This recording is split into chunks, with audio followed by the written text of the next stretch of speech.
Yo, what's up mga boss? Welcome back to my channel, and for today's video mga boss, nagsisit up po kami dito sa NKC Manufacturing Corporation. Nagsisit up kami mga boss sa kanilang Christmas party. So hindi pa dumating sila si Dave mga boss, nagkukuha sila ng subwoofer. So ako lang po muna dito nag-arrange ng mga turkeys dito mga boss. So bago tayo magpatuloy mga boss, huwag mo naman kalimutan i-subscribe ang aking YouTube channel, JimLG TV, and click the notification bell para more updated ka sa aking mga bagong videos. So stay tuned lang mga boss.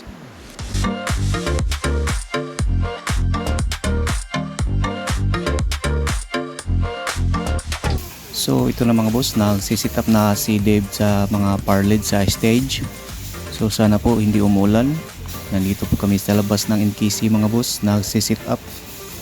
So ito ang aking mga amplifiers, nandito sa gilid ng stage. Ito ang aking pang monitor, ang nasa itaas. And ang sa baba is ang pang subwoofer. Naggamit ako ng SNI cable dito. Then A, B, and C. Ang E is ang right side na speaker. Then ang B is ang monitor. Then ang C is subwoofer. Then dito rin namin inilagay ang pang moving head at saka yung parlid number 12 at saka number 11.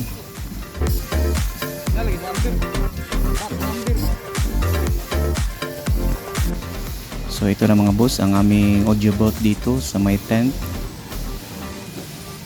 So yan ang aming output. So ito ang red channel mga boss, hindi ko na lang idaan sa snake cable kasi malapit lang dito. So yan ang red channel ko.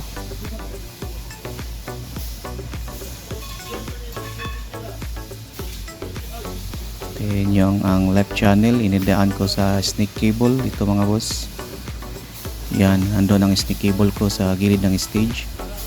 Pinito ang pang left ko, andun sa inahan yung speaker. Then ito ang auxiliary to para sa subwoofer. Then papunta sa equalizer channel 2. Then output papunta sa crossover. Then crossover papunta sa snake cable. Yan ang wire ng snake cable mga boss. Then papunta sa channel D ng snake cable. Then papunta sa amplifier. So ito ang aking pang monitor, auxiliary 1 papunta sa EQ, then EQ papunta sa snake cable, then snake cable papunta ng amplifier.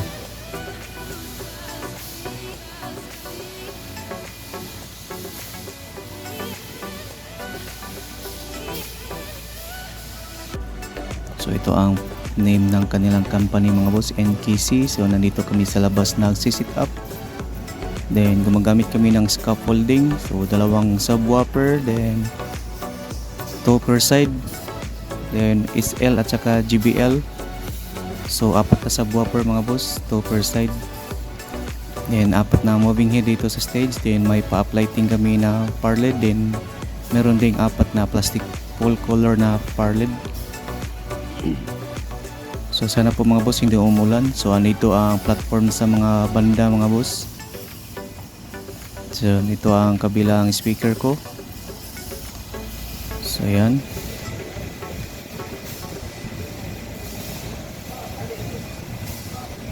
So kanilang stage. Home party sila dito mga boss.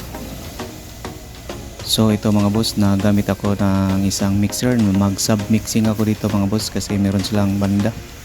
Yung mga banda mga boss is mga employee lang ng company. So dito ko nilagay ang channel dito sa Soundcraft sa 13 to 14 na channel mga boss. And EQ, gumagamit ako ng EQ pang monitor at saka yung subwoofer. Yung monitor mga boss sa channel 1, then sa channel 2 yung subwoofer. So andito na mga boss, sa soundcheck ko yung mga employee kasi sila ang tumutugtog sa kanilang party.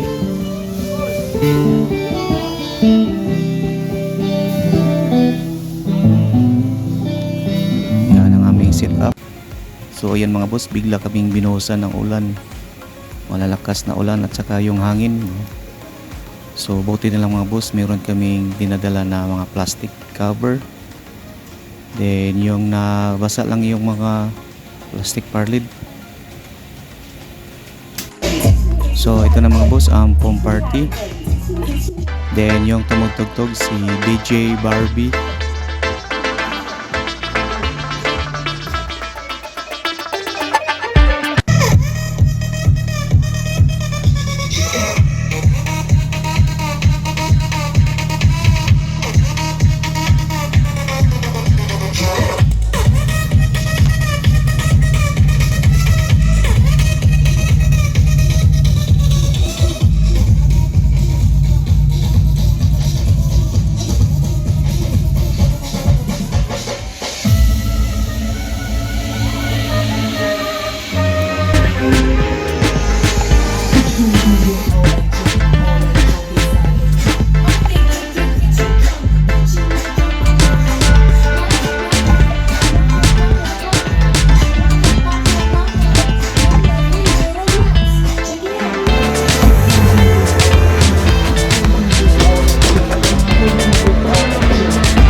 Jump inside your trunk. I'm a gig.